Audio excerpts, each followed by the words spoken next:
Hey guys, কেমন আছো সবাই? Welcome back to my new blog.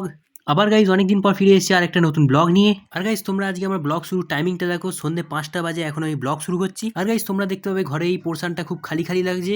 এখানে কি ছিল তোমরা আমাকে কমেন্ট করে জানাও। আর গাইস এখানে কি রাখা ছিল সেটা আমি তোমাদের একটু পরে বলছি। বাই দ্য ওয়ে গাইস, এখানে দেখো আমার সিনথেসাইজারটাকে আমি আমার ছোট ঘরে সেট করে দিয়েছি।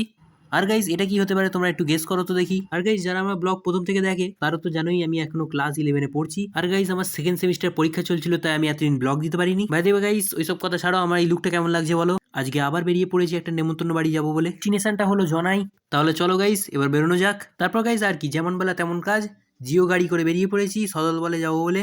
আর গাইস বেশিক্ষণ নয়, ঘন্টা দেড়েকের রাস্তা ছিল, পৌঁছে গেছি। গাইস জনাইতে হলো আমার পিসির বাড়ি। আর গাইস তোমরা যদি কখনো আমার পিসির বাড়ির লং ভিডিও দেখতে চাও তাহলে আমাকে কমেন্ট করো। আর গাইস দেখো এখানে খাওয়া দাওয়ার পাশাপাশি কফি স্টলও বসানো ছিল।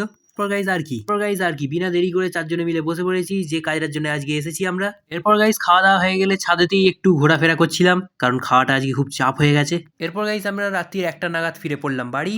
আর গাইস এই ব্লগটাকে আমি এখানেই শেষ করছি। ভালো লাগলে লাইক করো, শেয়ার করো এবং সাবস্ক্রাইব করো। কমেন্ট করে জানিও যে ভিডিওটা কেমন লাগলো। ভালো থেকো সবাই, আজকের মতো বাই।